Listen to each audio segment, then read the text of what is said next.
আল্লাহ পাক রব্বুল আলামিন এই মহাবিশ্ব সৃষ্টি করেছেন।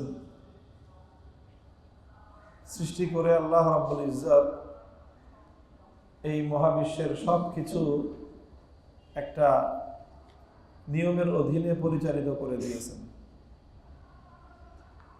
এবং সব কিছু আল্লাহ পাক রব্বুল আলামিনের সেই নির্ধারিত নিয়মেই সব কিছু পরিচালিত হয়। চন্দ্র, সূর্য, গ্রহ, নক্ষত্র,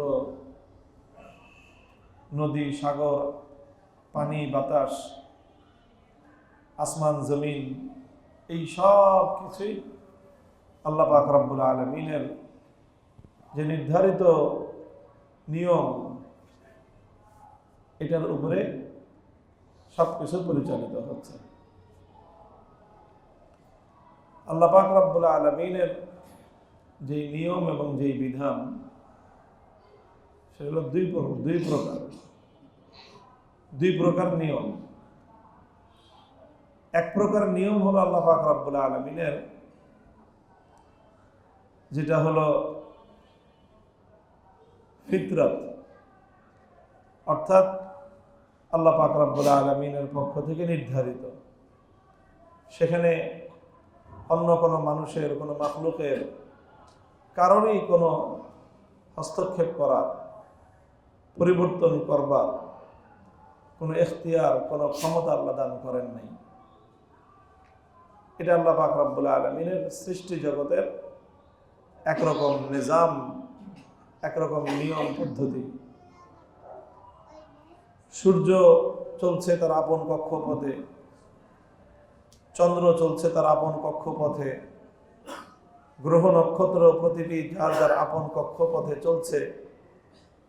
এগুলো আল্লাহ পাকের পক্ষ থেকে নির্ধারিত এমন পদ্ধতি যে এর ব্যতিক্রম করবার কোনো ক্ষমতা কোনো মাখলুকের নাই, কোনো মানুষের নাই। কোরআনে কারীমের মধ্যে আল্লাহ পাক রব্বুল আলামিন আল্লাহর দেওয়া এই নিজাম, সৃষ্টি জগতের এই নিয়ম এবং শৃঙ্খলার ব্যাপারে আল্লাহ রাব্বুল আলামিন নিজের ক্ষমতার কথা বলতে গিয়ে আল্লাহ এগুলো উল্লেখ করেছেন জায়গায় জায়গায়। কুল আরাআইতুম ইন জাআলাল্লাহু আলাইকুমুল লাইলা সারমাদান ইলা ইয়াউমিল কিয়ামাতি মান ইলাহুম গায়রুল্লাহি ইয়াতীকুম বিদিয়াইন আফালা তাসমাউন। আল্লাহ বলেন যে যখন রাত আসে, যদি আল্লাহ পাক রব্বুল আলামিন এই রাতের অন্ধকারটাকে স্থির করে দেন, কনস্ট্যান্ট করে দেন, তাহলে এমন আল্লাহকে বাদ দিয়ে ক্ষমতাধর এমন কোন কর্তৃপক্ষ আছে, কোন অথরিটি আছে যে তোমাদের জন্য আল্লাহর দেওয়া এই অন্ধকারের চাদরকে দূরীভূত করে দুনিয়াতে আবার আলো ছড়াতে পারেন? আল্লাহর ক্ষমতার বাইরে এমন কোন ক্ষমতাবান কি আছে? এটা আল্লাহ প্রশ্ন করেছেন এই কথা বোঝানোর জন্য যে এমন আল্লাহর ক্ষমতাকে চ্যালেঞ্জ করার মতো কারো কোনো ক্ষমতা নাই। আবার আল্লাহ বলেছেন, কুল আরাআইতুম ইন জাআলাল্লাহু আলাইকুমুন নাহারা সারমাদান ইলা ইয়াউমিল কিয়ামাতি মান ইলাহুন গায়রুল্লাহি ইয়াতীকুম বিলাইলিন তাসকুনুনা ফীহ। যদি আবার আল্লাহ পাক দিনের আলোকে স্থির করে দেন, দিনের আলো আসছে তো আসছেই, এটাই স্থির, এটাই কনস্ট্যান্ট হয়ে গেল, তাহলে এমন কোন কর্তৃপক্ষ, এমন কোন খোদা কি আছেন যিনি তোমাদেরকে আবার রাতের অন্ধকার সৃষ্টি করে দিয়ে একটা বিশ্রামের, ঘুমানোর একটা অনুকূল পরিবেশ সৃষ্টি করে দিবে? এমন কোন ইলাহ, এমন কোন মাবুদ, এমন কোন খোদা কি মহাবিশ্বের মধ্যে আছেন? নাই। জায়গায় জায়গায় আল্লাহ পাক কোরআনে কারীমের মধ্যে এই কথাগুলো আল্লাহ বলেছেন। এটা হলো আল্লাহ পাক রব্বুল আলামিনের সৃষ্টি জগৎ পরিচালনা সংক্রান্ত এক ধরনের নীতি। মানুষের জীবনেও আল্লাহ পাকের এই জাতীয় নীতি আছে। প্রত্যেকটা মাখলুকের জীবনে আল্লাহর পক্ষ থেকে এমন কিছু নীতি আছে, আল্লাহর হুকুম আছে, যেই হুকুমের ব্যত্যয় করার ক্ষমতা মানুষেরও নাই। মানুষকে আল্লাহ পাক রব্বুল আলামিন দুটা চক্ষু দিয়েছেন দেখার জন্য সামনে দিয়ে। মানুষের পক্ষে কি সম্ভব যে নিজের মাথার পিছন দিক দিয়েও দুইটা চোখ ফিট করবে? সম্ভব। মানুষের পক্ষে কি এটা সম্ভব যে সামনে দিয়ে আল্লাহ মুখের মধ্যখানে একটা নাক দিয়েছেন, যেটা দিয়ে মানুষ ঘ্রাণ শক্তি অর্জন করবে, ঘ্রাণ অর্জন করবে? মানুষের পক্ষে কি এটা সম্ভব হাতের মধ্যে, পায়ের মধ্যে, ঘাড়ের মধ্যে, মাথার পিছন দিকে আর একটা নাক তৈরি করা? সম্ভব না। এটা মানুষের, মানব দেহের এবং পৃথিবীর প্রত্যেকটা মাখলুকের ব্যাপারে আল্লাহর পক্ষ থেকে নির্ধারিত এমন কিছু সিস্টেম আছে যেটা আল্লাহর পক্ষ থেকে অবধারিত, নির্ধারিত, এর কোনো পরিবর্তন হওয়ার কোনো সুযোগ নেই। আর হলো আবার আল্লাহ পাক রব্বুল আলামিন মানুষকে এমন কিছু বিধান দিয়েছেন, এমন কিছু হুকুম করেছেন, যেই হুকুমগুলোকে আল্লাহ পাক মানুষের ইচ্ছাধীন করে দিয়েছেন, মানুষের শক্তি সামর্থ্যের ভিতরে আল্লাহ পাক দিয়ে দিয়েছেন। নামাজ পড়ার বিধান, এটা আল্লাহ পাক রব্বুল আলামিনকে মানুষ দিয়েছেন। এই বিধান, নামাজের বিধান, রোজার বিধান, শরীয়তের বিধান, এইরকম বিধানের কোনো একটি বিধান আল্লাহ পাক রব্বুল আলামিন মানুষের জন্য অবধারিত করে দেন নাই যে মানুষ মাত্রই অটোমেটিক সে যেরকম চোখ দিয়ে দেখে, কান দিয়ে শুনে, এরকমভাবে প্রতিনিয়ত অটোমেটিকভাবে তার নামাজ হয়ে যাবে, অটোমেটিকভাবে তার রোজা হয়ে যাবে। এই বিধানগুলো এরকম না। এই বিধানগুলো হলো মানুষের ইচ্ছাধীন, মানুষের সামর্থ্যধীন। মানুষ ইচ্ছা করলে নামাজ পড়তে পারে, আবার মানুষ ইচ্ছা না করলে নামাজ না পড়েও সে থাকতে পারে। আল্লাহ পাক রব্বুল আলামিন মানুষকে জোরপূর্বক কারো থেকে নামাজ আদায় করেন না, সেজদা আদায় করেন না। এই বিধানগুলোই হলো আল্লাহর পক্ষ থেকে দেওয়া মানুষের জন্য পরীক্ষা। মানুষকে আল্লাহ শক্তি দিয়েছেন, সামর্থ্য দিয়েছেন, ইখতিয়ার দিয়েছেন। মানুষের কাছ থেকে আল্লাহ পাক রব্বুল আলামিন পরীক্ষা করতে চান যে তোমাকে সম্পূর্ণ সামর্থ্য, কর্তৃত্ব দেওয়ার পরে তুমি স্বেচ্ছায় আমার কতটুকু বিধান পালন করো, আমি আল্লাহ পাক রব্বুল আলামিন সেটা দেখতে চাই। মুহতারাম হাজিরিন, আজকের এই আলোচনাটা আমার মূল বিষয়, উদ্দেশ্য একটা আল্লাহ পাকের সৃষ্টি জগৎ থেকে এবং আল্লাহ পাকের এই সৃষ্টির বৈচিত্র্যময় সৌন্দর্য থেকে, সৃষ্টির বিশালতা থেকে মানুষ হিসেবে আমাদের যেই করণীয়, এই সব কিছুর মধ্যে আল্লাহ পাক রব্বুল আলামিনের নিদর্শন, আল্লাহর অস্তিত্বের নিদর্শন আছে, আল্লাহর কর্তৃত্বের নিদর্শন আছে, আল্লাহর কুদরতের নিদর্শনগুলো আছে। মানুষের দায়িত্ব এবং কর্তব্য হলো সৃষ্টি জগৎ থেকে আল্লাহ পাক রব্বুল আলামিনের অস্তিত্ব, আল্লাহর কুদরত এবং আল্লাহর কর্তৃত্বের সেই নিদর্শনগুলোকে অনুধাবন করার চেষ্টা করা এবং এর মাধ্যমে আল্লাহ পাক রব্বুল আলামিনকে জানার, বুঝার চেষ্টা করা। এটা হলো মানুষের কর্তব্য। বর্গে দরখ্তা মে সবজ দর নজরে হুশিয়ার, হর ওরকে দফতরে সাজ মারিফতে কিরদেগার। সৃষ্টি জগতের প্রতিটি অণু পরমাণুর মধ্যে, প্রতিটি ধূলিকণার মধ্যে আল্লাহ পাক রব্বুল আলামিনের কুদরতের নিদর্শন আছে।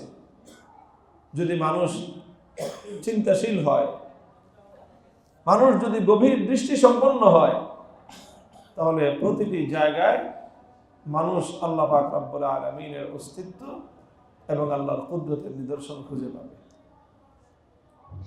এটা আল্লাহ পাক রব্বুল আলামিন তার এই সৃষ্টি জগতের মধ্যে আল্লাহ পাক রব্বুল আলামিন এরকম একটা ব্যবস্থাপনা সৃষ্টি জগতের মধ্যে আল্লাহ রেখেছেন। আমাদের দায়িত্ব এবং কর্তব্য হলো, মানুষের দায়িত্ব কর্তব্য এখানে দুইটা। একটা কর্তব্য হলো সৃষ্টির এই বিভিন্ন উপাদানের মধ্যে আল্লাহ মানুষের জন্য কল্যাণের অনেক জিনিস রেখেছেন। সেই কল্যাণের জিনিসগুলোকে, এই সৃষ্টির বৈচিত্র্য থেকে সেটাকে আহরণ করার চেষ্টা করা এবং সেটা জগৎবাসীর, মানুষের, মাখলুকের কল্যাণে সেটা যেন কাজে লাগতে পারে সেটাকে খুঁজে বের করা, এটা হলো মানুষের একটা দায়িত্ব। আল্লাহ পাক রব্বুল আলামিন মানুষকে রোগ দিয়েছেন, আবার সেই রোগের আরোগ্যের ব্যবস্থা আল্লাহ পাক রেখেছেন। রোগ এটাও এই পৃথিবীর নানা ধরনের আয়োজন থেকে, এই পৃথিবীর বিভিন্ন পরিবেশ থেকে মানুষের মধ্যে নানা ধরনের রোগ জীবাণু তৈরি হয়। আবার এই রোগ জীবাণুর প্রতিষেধক হিসেবে আল্লাহ পাকের এই সৃষ্টি জগতের মধ্যে নানা ধরনের আয়োজন, নানা ধরনের ব্যবস্থা আল্লাহ পাক রব্বুল আলামিন রেখেছেন। মানুষের দায়িত্ব আর কর্তব্য হলো এগুলো খুঁজে বের করার চেষ্টা করা, যে কোনটার মধ্যে কোন প্রতিষেধক আছে, কোন জিনিসের মধ্যে কোন রোগের প্রতিষেধক আছে, কোন গাছের মধ্যে, কোন প্রাণীর মধ্যে, কোন সৃষ্টির উদ্ভিদের মধ্যে, কোন জায়গায় কোন রোগের মানুষের জন্য কল্যাণকর কোনো কিছু কোথায় নিহিত আছে, সেগুলোকে খুঁজে বের করে সেটাকে মানুষের কল্যাণে ব্যয় করা, এটা মানুষের দায়িত্ব এবং কর্তব্য। এটা যেই মানুষ করে এই উদ্দেশ্যে, যেটার দ্বারা মানুষের কল্যাণ হবে, মানুষের উপকার হবে, নিঃসন্দেহে এটি একটি অনেক বড় পুণ্যের কাজ, একটা নেকির কাজ। এর অনেক নিদর্শন স্বয়ং আল্লাহ রাসূল সাল্লাল্লাহু আলাইহি ওয়াসাল্লামের হাদিস থেকে পাওয়া যায়। কোরআনে কারীমের অনেক জায়গা থেকে এই জাতীয় বিষয়ের অনেক মানে এর বিভিন্ন ধরনের ইঙ্গিত, ইশারা পাওয়া যায়। সেগুলোকেও কাজে লাগানো দরকার। সেগুলোকে কাজে লাগিয়ে মানুষ সৃষ্টি জগৎ থেকে মানুষের কল্যাণের বিভিন্ন দিক উদ্ভাবন করবে, আবিষ্কার করবে, এটা মানুষের দায়িত্ব এবং কর্তব্যের মধ্যে পড়ে। যেমন এক হাদিসের মধ্যে রাসূল সাল্লাল্লাহু আলাইহি ওয়াসাল্লাম বলেছেন, দেখো, যখন তোমাদের কারো কোনো তরল খাবারের মধ্যে কোনো একটা মাছি এসে বসে যায়, তখন যদি তোমাদের পক্ষে সম্ভব হয় সেই মাছিটা ধরে তখন তোমরা সেই তরল খাদ্যের মধ্যে মাছিটা ডুবিয়ে দিবা, ডুবিয়ে তারপর ফেলে দিবা। কেন? নবীজি বলেছেন, কারণ ফাইন্না ফি ইহদা জানাহাইহি দাউন ওয়া ফি উখরাহা শিফাউন। মাছির দুই ডানার এক ডানার মধ্যে জীবাণু আছে, যেটার দ্বারা মানুষের শরীরের মধ্যে রোগ তৈরি হবে। আর মাছির আরেক ডানার মধ্যে তার প্রতিষেধক আছে। মাছির স্বভাব হলো, সে যখন এসে কোনো খাবারের মধ্যে পড়ে, তখন যেই ডানার মধ্যে তার রোগ জীবাণু, সেটা সে আগে দেয়, ইচ্ছাপূর্বক সে ওখানে সংক্রমণ ঘটায়। এটা মাছির স্বভাব। রাসূল সাল্লাল্লাহু আলাইহি ওয়াসাল্লাম উম্মতকে এই ব্যাপারে অবহিত করেছেন, তোমার কাজ হলো যে আল্লাহ পাক ওই মাছির মধ্যে প্রতিষেধকটা রেখেছেন, ওষুধটা রোগটা তুমি ফ্রি পাবা,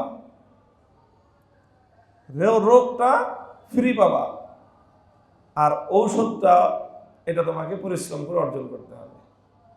তোমাকে মাছিটা ধরতে হবে, ধরে মাছিটাকে চুবাইতে হবে, তাহলে রোগের সাথে সাথে প্রতিষেধক তুমি পেয়ে যাবে। অন্য আরেক হাদিসে রাসূল সাল্লাল্লাহু আলাইহি ওয়াসাল্লাম বলেছেন যে যখন তোমাদের কারো কোনো পানপাত্রের মধ্যে, কোনো বর্তনের মধ্যে কুকুর মুখ দিয়ে দেয়, ইজা ওয়ালাগাল কালবু ফি ইনাই আহাদিকুম ফালইগসিলহু সাবআ মাররাতিন ওয়ালিউআফফিরহু সামিনাতা বিত-তুরাব। তোমাদের কারো বর্তনের মধ্যে যখন কুকুর মুখ দিবে, সে যেন কুকুরের সেই মুখ দেওয়া বর্তনটাকে 7 বার ধৌত করে, আর 8ম বার সেই বর্তনটাকে মাটি দিয়ে ধৌত করবে। কুকুর যদি পেশাব করে দেয়, তাও 7 বার ধুইতে বলেন নাই। কুকুর যদি সেখানে পায়খানা করে দেয়, সেটাকেও 7 বার ধুইতে বলেন নাই। কুকুরের চেয়েও আরো নাপাক প্রাণী শুকর। শুকর হলো এমন একটা প্রাণী, এটাকে আরবি পরিভাষায় বলা হয় নাজিসুল আইন, মানে সবটাই হলো এর নাপাক। শুকরের গোশত, হাড্ডি, চামড়া, মাংস যা কিছু সব নাপাক। কুকুরের চেয়েও আরো অনেক বেশি জঘন্য নাপাক হলো শুকর। শুকর মুখ দিয়ে দিলেও 7 বার ধুইতে বলেন নাই, মাটি দিয়ে ধৌত করতে বলেন নাই। একমাত্র নাপাক যেটাকে রাসূল সাল্লাল্লাহু আলাইহি ওয়াসাল্লাম মাটি দিয়ে ধৌত করতে বলেছেন, সেটা হলো কুকুরের লালা যদি কোথাও লাগে। কুকুরের লালা, কুকুরের পেশাবের মধ্যে কুকুরের লালা নাই, কুকুরের পায়খানার মধ্যে কুকুরের লালা নাই, কিন্তু কুকুর যখন কোনো পাত্রের মধ্যে মুখ দিবে সেখানে কুকুরের লালা লাগবে। কুকুরের লালার মধ্যে এমন কোনো রোগ আছে যেটা পরবর্তীতে আবিষ্কার হয়েছে, জলাতঙ্ক রোগ। তো এই জলাতঙ্ক রোগের যে জীবাণু, এটা কুকুরের লালার মধ্যে থাকে, পেশাব পায়খানার মধ্যে থাকে না। তো এই লালার বাহিত যে জীবাণু, এটা থেকে মানুষের জলাতঙ্ক রোগ হয়। এখন যেই পাত্রের মধ্যে কুকুর মুখ দিল সেখানে সেই জীবাণু রয়ে গেল। এখন ওই পাত্রের মধ্যে যদি কেউ পান করে, খায়, ব্যবহার করে, তাহলে সেখান থেকে তার ভিতরে সেই রোগের জীবাণু সংক্রমণ হওয়ার সম্ভাবনা এবং আশঙ্কা আছে। এই জন্য রাসূল সাল্লাল্লাহু আলাইহি ওয়াসাল্লাম বলেছেন যে এটাকে তোমরা মাটি দিয়ে ধৌত করো। মাটি দিয়ে কেন ধৌত করতে বলেছেন? কারণ মাটির মধ্যে সেই প্রতিষেধক আছে, এটা প্রাকৃতিকভাবেই আল্লাহ পাকের সৃষ্টিতাত্ত্বিকভাবেই মাটির মধ্যে এমন প্রতিষেধক আছে যেটার দ্বারা কুকুরের মুখের মধ্যে থাকা জলাতঙ্ক রোগের যে জীবাণু, সেই জীবাণুকে ধ্বংস করে দিতে পারে। এই জন্য একমাত্র নাপাকি, অপবিত্রতা, যেটাকে রাসূল আকরাম সাল্লাল্লাহু আলাইহি ওয়াসাল্লাম মাটি দিয়ে ধৌত করতে বলেছেন, সেটা হলো কুকুরের লালা। কোরআনে কারীমের মধ্যে আল্লাহ পাক রব্বুল আলামিন মৌমাছি সম্পর্কে এই কথা বলেছেন যে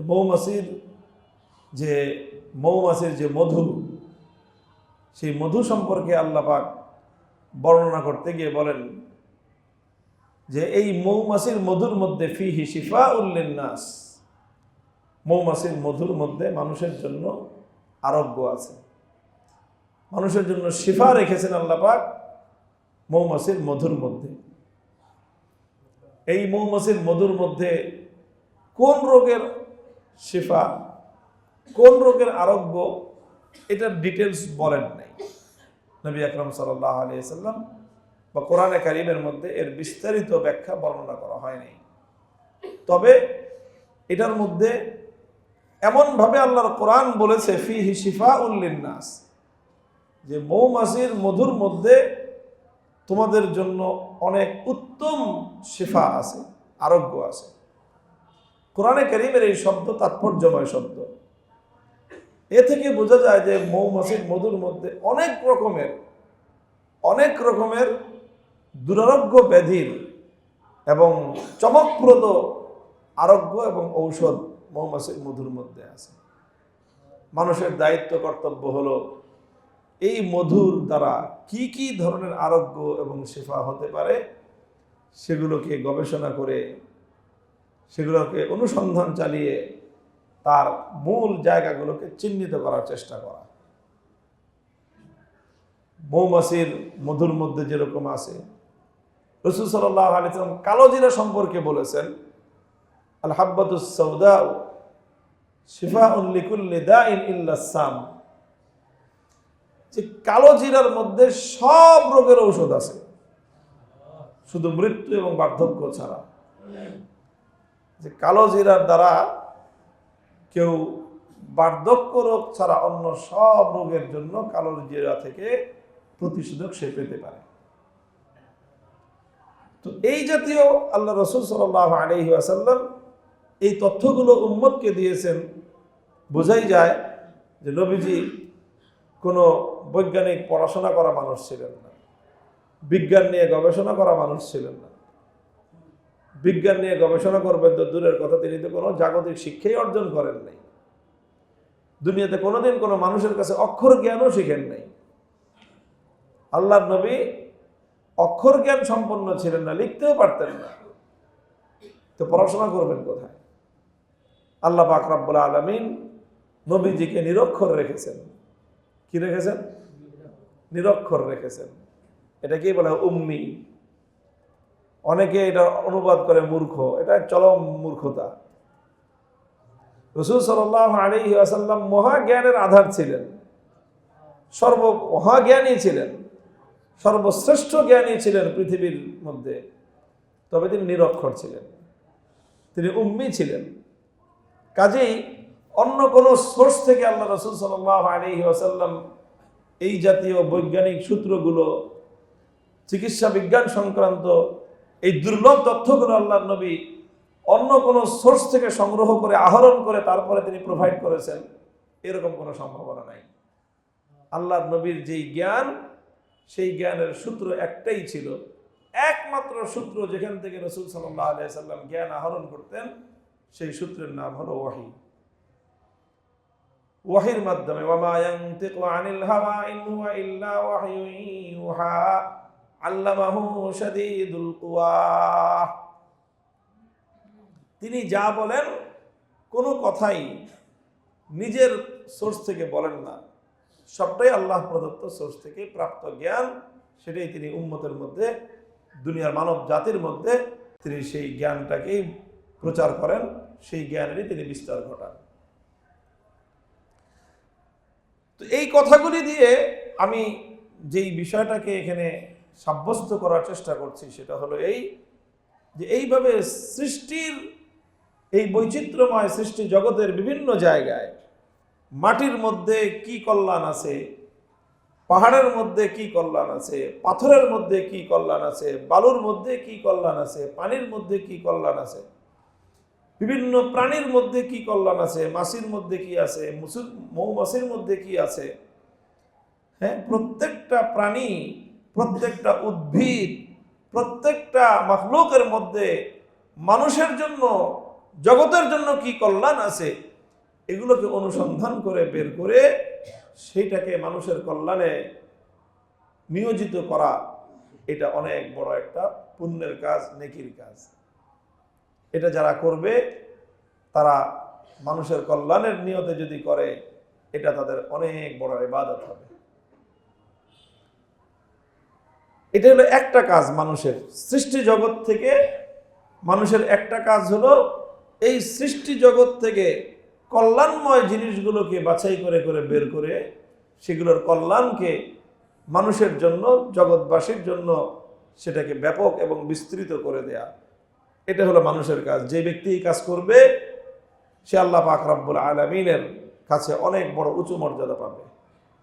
হাদিসের মধ্যে আল্লাহ রাসূল সাল্লাল্লাহু আলাইহি ওয়াসাল্লাম বলেছেন, আল খালকু ইয়ালুল্লাহ ওয়া আহাব্বুল খালকি ইলাল্লাহি মান আহসানা ইলা ইয়ালিহি।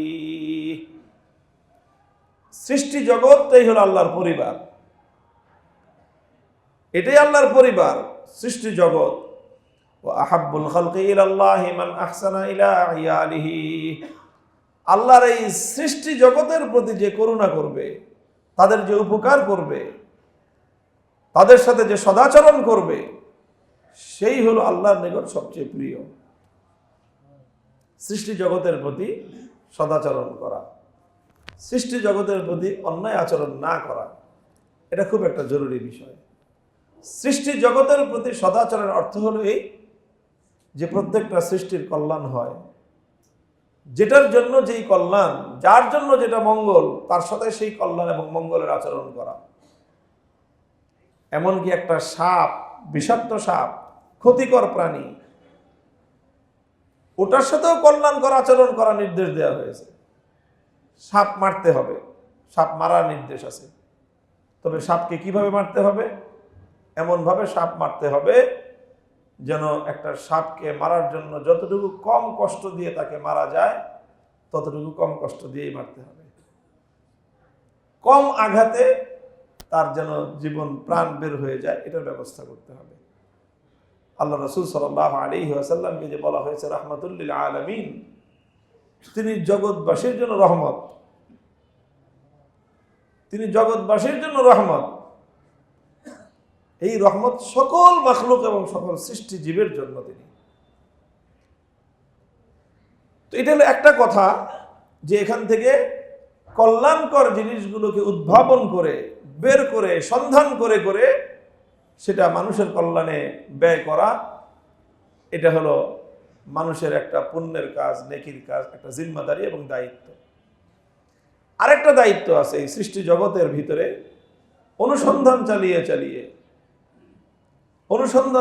চালিয়ে এখান থেকে আল্লাহ পাকের কুদরতের কারিশমাটা কি সেটাকে অনুধাবন করার চেষ্টা করা।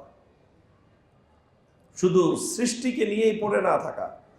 হ্যাঁ, সৃষ্টিকে অনুসন্ধান করতে হবে, সৃষ্টি নিয়ে চিন্তা করতে হবে, তারপরে এই সৃষ্টির পিছনে স্রষ্টার যে মাহাত্ম্য সেটা পর্যন্ত পৌঁছতে হবে। তখন একজন মানুষ গন্তব্য পর্যন্ত পৌঁছতে পারবে। দেখেন, আপনি ট্রেন দিয়ে ঘুরতেছেন, বাসে চড়ে ঘুরতেছেন, এটা কিন্তু আসলে কারোরই কাম্য না। আমি ট্রেনে চড়বো, আমার একটা গন্তব্য থাকবে না, যে আমি এখান থেকে ওখানে যাব, লাস্ট স্টেশন থাকবে। আমি গন্তব্য পর্যন্ত যদি পৌঁছতে পারি তাহলে আমার এই ট্রেনে চড়াটা সার্থক হলো। আমি বাসে উঠলাম, কেন? আমি বাড়ি যাব। আমি বাসে উঠে যদি বাড়ি গিয়ে পর্যন্ত পৌঁছতে পারি, এটা সার্থক হলো। সৃষ্টি জগতের প্রত্যেকটা বিষয়ের অনুসন্ধানের লাস্ট স্টপেজ হলো তুমি সৃষ্টি থেকে সৃষ্টিকর্তা স্রষ্টা পর্যন্ত তুমি যদি পৌঁছতে পারো, দেন তুমি গিয়ে তোমার গন্তব্য পর্যন্ত পৌঁছতে পারবে। আর তুমি যদি সৃষ্টির মধ্যেই ঘুরপাক খেতে থাকো, সৃষ্টির মধ্যেই ঘুরপাক খাচ্ছ, সৃষ্টি থেকে তুমি স্রষ্টা পর্যন্ত তুমি পৌঁছতে পারছো না, তাহলে তুমি ট্রেনে চড়তেছো, বাসে চড়তেছো, তো বাদামের মতো ঘুরতেছো, তোমার কোনো গন্তব্য নেই। হ্যাঁ, এটাও জার্নি হচ্ছে, এটাও জার্নি, ওটাও জার্নি। একজন জার্নি করে কেন? গন্তব্য পর্যন্ত পৌঁছতে। আরেকজন জার্নি করে শুধু জার্নি করার জন্য। তো যারা শুধু জার্নি করার জন্য জার্নি করে, তাদের জার্নি অহেতুক জার্নি। যারা গন্তব্য পর্যন্ত পৌঁছার জন্য জার্নি করে, তাদের জার্নিটা হলো একটা অর্থবোধক, একটা তাৎপর্যময় জার্নি। সৃষ্টি জগতের মধ্যে যারা জার্নি করে, সৃষ্টি জগতের মধ্যে যারা অনুসন্ধান চালায়, সৃষ্টি জগৎকে নিয়ে যারা অ্যানালাইসিস করে, গবেষণা করে, এখান থেকে কল্যাণকর জিনিসগুলিকে আহরণ করে মানুষের কল্যাণে এটাকে নিয়োগ করার জন্য, এবং সৃষ্টি থেকে স্রষ্টার মাহাত্ম্য পর্যন্ত পৌঁছার জন্য তারা গন্তব্য পর্যন্ত পৌঁছার জার্নি করে। আর যারা সৃষ্টি জগতের মধ্যে জার্নি করে শুধুমাত্র সৃষ্টির বৈচিত্র্য জানার জন্য, তারা জার্নি করে জার্নির জন্য। অনেক বড় পার্থক্য, অনেক বড় পার্থক্য। আল্লাহ পাক রব্বুল আলামিন সৃষ্টি জগতের মধ্যে জার্নি করতে নিষেধ করেন নাই, বরং উৎসাহিত করেছেন। কোরআনে কারীমের বিভিন্ন জায়গায় আল্লাহ পাক এই যখন বিবরণগুলি দেন, মানুষ সৃষ্টির নিগুড় রহস্য নিয়ে যখন আল্লাহ পাক আলোচনা করেন, খালাকাকুম মিন নুতফাতিন সুম্মা মিন আলাকাতিন সুম্মা মিন মুযগাতিন মুখাল্লাকাতিন ওয়া গায়রি মুখাল্লাকাতিন লিনুবাইয়িনা লাকুম ওয়া নুকিররু ফিল আরহামি মা নাশাউ ইলা আজালিন মুসাম্মা সুম্মা নুখরিজুকুম তিফলান সুম্মা লিতাবলুগু আশুদ্দাকুম সুম্মা লিতাকুনু শুয়ুখা। কিভাবে মানুষ এক ফোঁটা বীর্য থেকে বৃদ্ধকাল পর্যন্ত পৌঁছেন একটা মানুষ, আল্লাহ পাক রব্বুল আলামিন তার প্রত্যেকটা স্টেপের কথা ধাপে ধাপে ধাপে ধাপে, মানুষ এক ফোঁটা পানি থেকে কিভাবে একটা জলজান্ত মানুষ এবং একজন সফল সাকসেসফুল একজন বয়োবৃদ্ধ মানুষ পর্যন্ত পৌঁছতে পারে, প্রতিটি স্তরের কথা আল্লাহ উল্লেখ করেছেন। কেন করেছেন? আল্লাহ পাক রব্বুল আলামিন ওয়া ইন্না লাকুম ফিল আনআমি লা'iব্রাতান নুসকিকুম মিম্মা ফি বুতুনিহা মিন বাইনি ফারসিন ওয়া দামিন লাবানান খালিসান সাইগাল লিশ-শারিবিন। আল্লাহ পাক বলেন যে দেখো, এই জীবজন্তু, এই যে পশু, গৃহপালিত পশুগুলো, গরু, মহিষ, উট, ছাগল, এই সমস্ত প্রাণীগুলোর মধ্যে আল্লাহ পাক রব্বুল আলামিনের নিদর্শন আছে, যদি তোমরা এটা খুঁজে দেখতে পারো। কিভাবে নিদর্শন? আল্লাহ একটা নিদর্শনের কথা বললেন যে দেখো এই গরু, এই পশুগুলোর শরীরের ভিতর থেকে তোমাদের জন্য কেমন উৎকৃষ্ট খাদ্য ও পানীয় বের হয়ে আসে, দুধ বের হয়ে আসে। শরীরের কোত্থেকে দুধ বের হয়ে আসতেছে? মিন বাইনি ফারসিন ওয়া দামিন। একদিকে বর্জ্য ময়লা পেশাব পায়খানা যেই শরীর থেকে বের হয়, যেই শরীরের মধ্যে রক্তের মতো, প্রবাহিত রক্তের মতো নাপাক জিনিস আছে, সেই প্রবাহিত রক্ত, পেশাব পায়খানা, এই সব কিছুর ভিতর দিয়ে আল্লাহ পাক রব্বুল আলামিন তোমাদের জন্য সুপেয় দুধ আল্লাহ সেখান থেকে বের করে নিয়ে আসেন। তোমরা এখন দুধ খেও না, শুধু দুধ পান করো না, বরং এই দুধটা পান করার সময় আল্লাহর এই কুদরতটাকে অনুধাবন করার চেষ্টা করবে, আল্লাহ শুকরিয়া আদায় করবে। ومن ثمرات النخيل والأعناب تتخذون منه سكرا ورزقا حسنا। এরকম অনেক ডিটেইলস বিবরণ আল্লাহ পাক রব্বুল আলামিন দিয়েছেন। মানুষের কর্তব্য হলো দুইটা, কি বললাম? একটা হলো এখান থেকে কল্যাণকর জিনিসগুলোকে উদ্ঘাটন করা, আর একটা হলো সৃষ্টির মাধ্যমে এটার কুদরতকে অনুধাবন করে স্রষ্টা পর্যন্ত পৌঁছে সেখানে গিয়ে শুকরিয়ার সাজদা আদায় করা, আল্লাহর সামনে মাথা নত করে দিয়ে আল্লাহ পাকের কৃতজ্ঞতা আদায় করা। এটা হলো মানুষের লাস্ট স্টপেজ। প্রচন্ড শৈত্য প্রবাহ চলছে, তাই না? প্রচন্ড শৈত্য প্রবাহ চলছে। এখন শীত, কনকনে ঠান্ডা শীত। ঠিক মাঘ মাসের এই সময়টায়, শীতের এই সময়টায়, একেবারে যখন মার্চ মাস, ভাদ্র মাসের যে গরম পড়ে, সেই গরমটার কেমন অনুভূতি হয় আর এই শীতের সময় কেমন অনুভূতি হয়, একটা বিশাল পার্থক্য আছে না? সব তো ঠিকই আছে, আসমান জমিন সব ঠিক আছে, পাহাড় পর্বত সবই ঠিক আছে, নদী নালাও সব ঠিক আছে, তো এই শীত কোত্থেকে আসে? আবার ওই রকম গরমের উত্তাপ কোত্থেকে আসে? এই সূর্য তখনও থাকে, এখনো আছে, এই নদী নালা সাগর পাহাড় এখনো আছে, তখনও থাকে, এত ঠান্ডা কেন হয়? আবার একই পরিবেশ, একই প্রকৃতি এতটা উত্তাপ কেন ছড়ায়? কেন এতটা শৈত্য প্রবাহ ছড়ায়? কোত্থেকে এই শীত আসে? কোত্থেকে এই গরমের উৎপন্ন হয়? এটা কি আমরা কখনো চিন্তা করি? হ্যাঁ, চিন্তা করি। এর বৈজ্ঞানিক একটা বিশ্লেষণ এবং ব্যাখ্যাই শুধু দাঁড় করাই। শুধু বৈজ্ঞানিক বিশ্লেষণ এবং ব্যাখ্যা দাঁড় করানো পর্যন্ত বিশ্বাসী মানুষের গন্তব্য নয়। বিশ্বাসী মানুষের গন্তব্য হলো এখান থেকে, এই বৈচিত্র্য থেকে সৃষ্টিকর্তার মহান আল্লাহ পাক রব্বুল আলামিন পর্যন্ত পৌঁছতে পেরে আল্লাহর কুদরতকে অনুধাবন করা। এটা হলো একজন বিশ্বাসী মানুষের লাস্ট স্টপেজ। হাদিসের মধ্যে আসছে, রাসূল সাল্লাল্লাহু আলাইহি ওয়াসাল্লাম বলেন যে দেখো, এই যে তোমরা প্রচন্ড শৈত্য প্রবাহ বা প্রচন্ড শীত এবং প্রচন্ড গরম, এই দুটো যে তোমরা অনুভব করো, এটা কোত্থেকে করো জানো? রাসূল সাল্লাল্লাহু আলাইহি ওয়াসাল্লাম বললেন যে ইশতাকাতিন নারু ইলা রাব্বিহা। এটা বুখারী শরীফের হাদিস। জাহান্নামের আগুন আল্লাহর কাছে, জাহান্নাম আল্লাহর কাছে অভিযোগ করলো।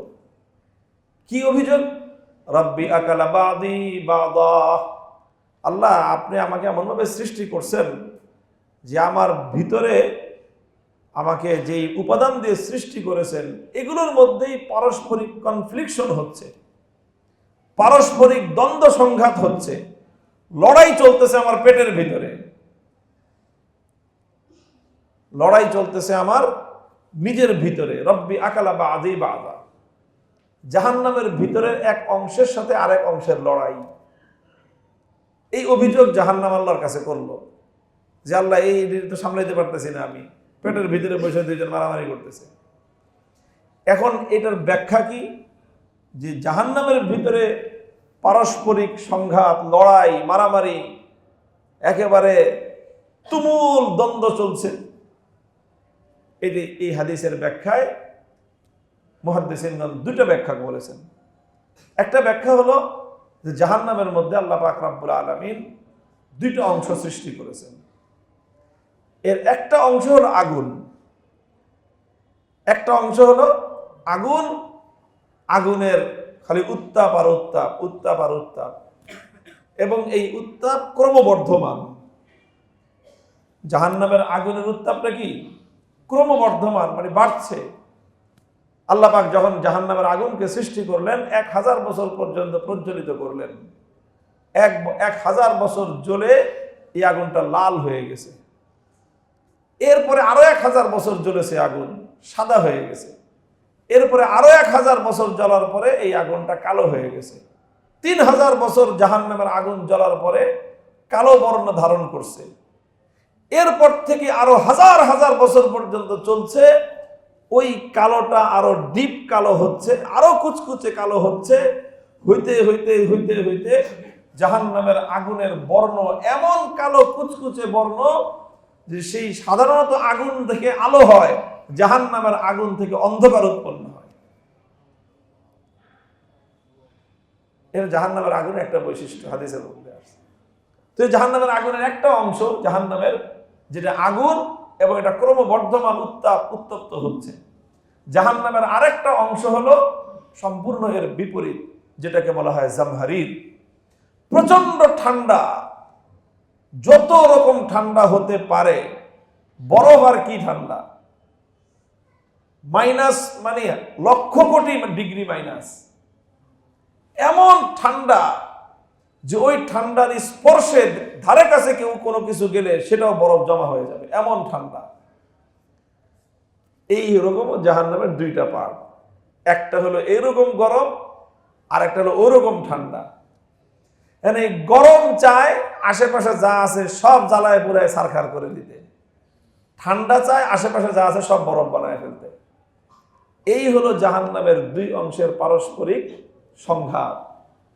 তো জাহান্নাম বিরক্ত হয়ে যায় যে আল্লাহ, এইটা তো দুইটারে তো সামলাইতে পারতেছি না আমি। আমার পেটের মধ্যে বসে একটা চায় সব জ্বালায় ফেলতে, আরেকটা চায় সব জমায় ফেলতে, আর কি করবো? ফাআযিনা লাহা বিনাফাসাইন। আল্লাহ পাক জাহান্নামকে বললেন, ঠিক আছে, তুমি দুইটা শ্বাস ছাড়বা, বছরে তোমাকে দুইটা নিঃশ্বাস ত্যাগ করার অনুমতি দেওয়া হলো। তো জাহান্নাম থেকে একবার গরম অংশের আগুনের একটা শ্বাস নির্গত হয়। তো সেই শ্বাসটা হয় প্রচন্ড গরম। আর জাহান্নামের ঠান্ডা অংশ থেকে আরেকটা শ্বাস নির্গত হয়, সেটা হয় প্রচন্ড ঠান্ডা। এই কথা বর্ণনা করার পরে আল্লাহ নবী বলেন, ফাআশাদ্দু মা তাজিদুনা মিনাল হাররি ফামিন সামুমিহা ওয়া আশাদ্দু মা তাজিদুনা মিনাল বারদি ফামিন জামহারিরিহা। দুনিয়াতে যে তোমরা প্রচন্ড শীত অনুভব করো, এটা জাহান্নামের সেই ঠান্ডা অংশের নিঃশ্বাসের প্রতিফল।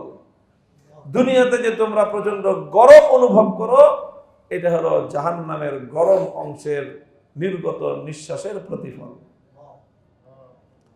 এটা হাদিস। এখন এটার সাথে আপনার নানা ধরনের বৈজ্ঞানিক বিশ্লেষণের অনেক কন্ট্রাডিকশন সামনে আসতে পারে, তবে এগুলো সব আবার ব্যাখ্যা আছে। দুনিয়াতে আল্লাহ পাক রব্বুল আলামিন জাহান্নামের এই প্রতিফলনটা, এই প্রতিক্রিয়াটা আল্লাহ পাক সরাসরি দুনিয়াতে পাঠায় দেন না। কারণ জাহান্নামের এই গরম আর ঠান্ডা, এটা যদি কোনো ধরনের রিফাইন করা ছাড়া যদি আল্লাহ দুনিয়াতে পাঠায় দিতেন, তাহলে এই দুনিয়া বসবাসের উপযুক্ত থাকতো না। কারণ জাহান্নামের একটা সাপ যদি দুনিয়াতে একবার নিঃশ্বাস ছাড়তো, এই সারা পৃথিবীর মাটি তার উৎপাদন শক্তি নষ্ট করে ফেলত। দুনিয়াতে কোনোদিন একটা গাছপালা উৎপন্ন হতো না।